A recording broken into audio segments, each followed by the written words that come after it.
Je suis contente de vous retrouver et merci de nous suivre sur Nimble Bubble. Aujourd'hui, on va s'entretenir avec 3 experts sur le sujet de la marque employeur de demain. Souvent, quand on pense marque employeur, on va penser recrutement. C'est vrai et c'est pas vrai. En fait, elle a 4 objectifs, notre marque employeur. Premièrement, fidéliser nos talents. Fait que s'il vous plaît, de grâce, arrêtez le mot rétention. On fidélise des gens, on les enchaîne pas au bureau, on leur donne les moyens puis l'envie de rester travailler chez nous. Deuxième objectif, mobiliser les talents, donc voir comment ils peuvent être plus productifs, efficaces au travail. Troisième objectif, développer les talents, donc quels sont les programmes de mobilité interne, comment on développe les compétences, comment on leur offre des nouvelles opportunités. Et quatrièmement, en ordre d'importance, donc le moins important des 4 objectifs de la marque employeur, c'est recruter. Pourquoi? Parce que si nos gens sont heureux, épanouis, qu'on s'engage avec eux, qu'ils s'engagent avec nous, qu'on leur donne les conditions pour travailler, pour qu'ils s'épanouissent finalement dans leur quotidien, on risque de moins les perdre. Et si on les perd moins, ben on a moins à recruter, à l'exception évidemment des compagnies qui sont, elles, en croissance et qui créent des nouveaux départements. Donc, votre culture d'entreprise, c'est votre marque employeur. Votre marque employeur, c'est votre culture d'entreprise. Et au lieu de la subir, gérez-la au même titre qu'une stratégie de marketing ou de développement de produits. Alors maintenant, je laisse la parole à Irina. Aujourd'hui et demain, il faut comprendre non seulement à qui s'adresse notre marque employeur, mais qui pourra interagir avec elle. Je vous propose de faire un parallèle avec le produit et le cycle d'achat. Notre produit, c'est notre promesse employeur. Tout d'abord, notre produit parle à nos employés, nos clients fidélisés, ce sont les premiers consommateurs de notre promesse employeur. Ensuite, les candidats, la cible la mieux étudiée, et sont à la recherche de nouveaux produits, ils ont du talent à dépenser, ce sont les acheteurs de notre promesse employeur. Nos recruteurs deviennent les vendeurs de la promesse employeur.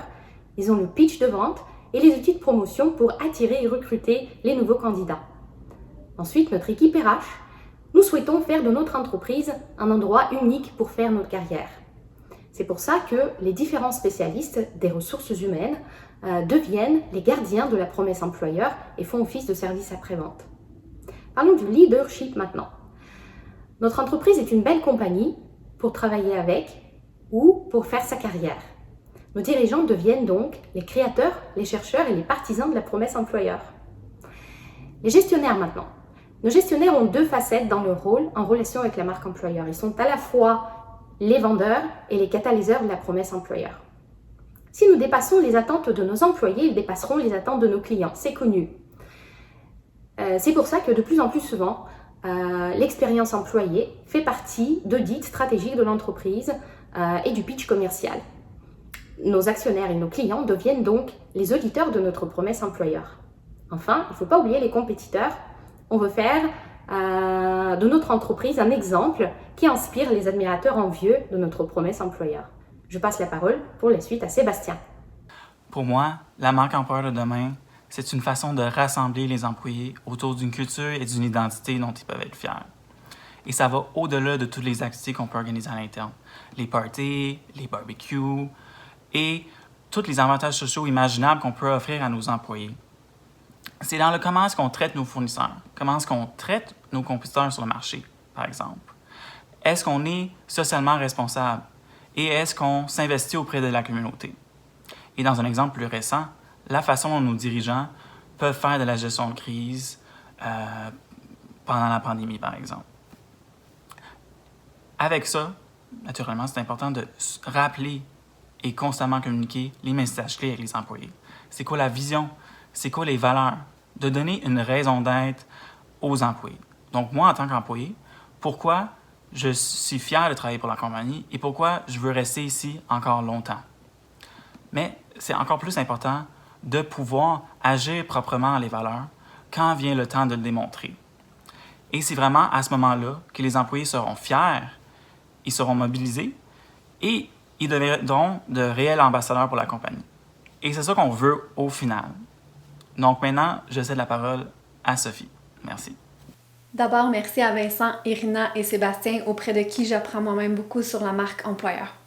Donc, en fouillant sur des études de cas du développement de la culture de Google, Eric Schmidt partageait, qui a été le CEO de Google pendant plus d'une décennie, qu'une des graves erreurs qu'on peut faire, c'est de simplement laisser aller la culture ou la marque employeur en soi. C'est-à-dire que oui, elle vit, qu'on le veuille ou pas, la culture est là, elle se développe, mais qu'on devrait vraiment s'assurer de venir l'ajuster en conséquence, d'avoir un plan, d'avoir une stratégie comme tout autre produit, par exemple, dans une compagnie.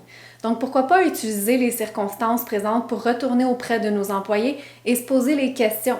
En quoi on croit? Sur quoi on a le goût de baser nos prochaines décisions, nos comportements? Qui on a le goût d'être? Parce que ça peut peut-être nous aider à venir développer nos valeurs authentiques de compagnie. Et pour retourner au début et boucler la boucle avec ce que Vincent disait, s'assurer de fidéliser et mobiliser nos talents à l'intérieur de la compagnie. Voilà comment se conclut notre épisode. J'espère que du confort de votre salon, peut-être avec un café à la main, on pourra se retrouver dans les prochaines semaines pour continuer d'échanger pendant nos épisodes de Higi RH. À bientôt!